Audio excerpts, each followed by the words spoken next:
myinshi hafi imikino hafi 12-11 mbona rirarenga kuko twatakaje n'abandi batakaza kandi icyiza nuko dufite igikombe cy'amahoro champion uko tuyitwaramo neza biraduha icyizere cyo kugira ngo igikombe cy'amahoro tuzacyitwaremo neza birenze uko twitwaye muri champion so nuva ibikombe byose turacyabiriho kandi ndizeza abafana ko niyo turi kwitwara n'umutoza batuzaniye ibyo ari gushaka gukora n'abakinnyi n'ibyo turi gushaka kubaka biratanga icyizere ko tuzatanga umusaruro mwinshi se mugore mubaza akabazo kamwe mureka wiginde muri vestiaire mbonye wishimye mu kanya nyine babizi ngo ateshene wenda sinabikora sinzi nanabikubwiye niba nyuka neza ni ngombwa ko wishima ko mwatsinze ese buriya iyo muri vestiaire cyangwa se mu rwambariro inde muntu ujye ubaha nyine akantu urabona ukuntu nyine abakinnyi mujya musa nkamuha concentré muri ya munsi mwatsinzwe ninde muntu ugiza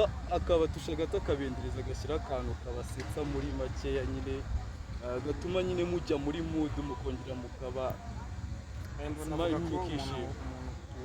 muri timu nyine kunda kubasetsa umuntu ukomeza kuvuga ibintu nka pari y'umupira abantu bakishima cyane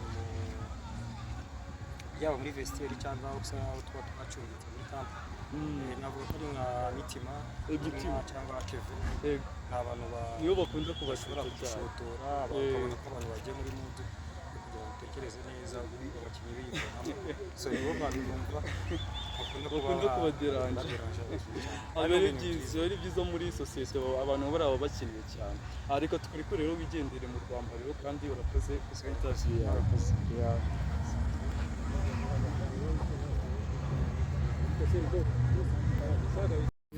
umeze neza none se iyi match uyibonye ute umwacu mugabo cyarwa ngo imbwa igiye guhiga ufashe mu zikaye guhiga uratubwira imbwa niki ninde uva mu wa mwana umunyamakuru ujya kuncuza imbwa igiye guhiga itaje nacyo waheze ibindi nishimye nkuko umbaje amagambo y'abagabo none se ko mbonye userera na kapiteni Keve akubwira nabi kapiteni mwari mupfuye tunagiye mu kabari kwe turasanye na mutima mu tuyano mu ndege ahubwo buriya Marine igiye bitego mu icumi mbonye upfubirana nawe muvugana nabi wape ntabwo namwegereye ntabwo muzi kapiteni ntabwo muzi kapiteni Kevin afite kabari gikona ubwo yokunanye nawe Mohamed Wade was working as interim coach. He's sick now, but the team has not sacked him. He's under contract. Do you think will you work together once? Okay. Did you have a chance to I cannot work with someone who didn't contact me. Not even asking for my phone number. That's what he said. Me, I've been already sick. I also had malaria. I've been in hospital. I sent text to my mom because if I don't text my mom, put me in fire. Okay. So even when you're sick, I don't think he's dead. Okay. As I said, maintenant on fait pas ça. Comme j'ai dit, sans assistant ça peut aller. Voilà. Maintenant si on me propose un assistant autre que lui, je dirais oui. Vous avez fait sortir le bon test à la fin du match. Il a manifesté un signe bon. Que dites-vous concernant cette équipe? Je préfère qu'il soit mécontent de sortir plutôt que content de sortir. Après la manifestation, moi-même j'étais très nerveux donc je ne lui en veux pas. À la fin, il est venu me prendre dans ses bras tout d'abord. Donc il faut équilibrer.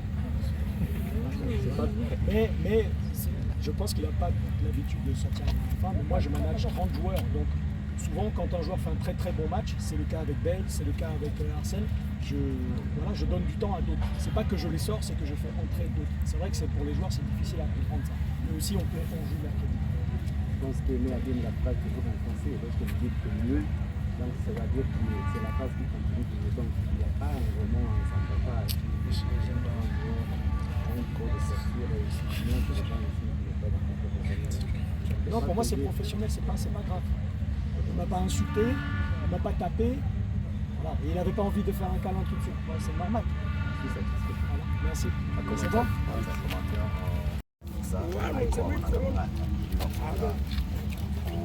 gusa na Omar muri axe yapfiraga Omar impamvu tumushimira se twagize ikibazo mu bihe byashize tukaza abakinnyi kuri teke usanga hari ikibazo muri ekipe na barindwi benshi batanga imyitozo batinze bagenda benshi batanakintu ishize so dufite umukinnyi twayirunga avuye mu burwayi ndakeka nacyo kibazo atangira gukina.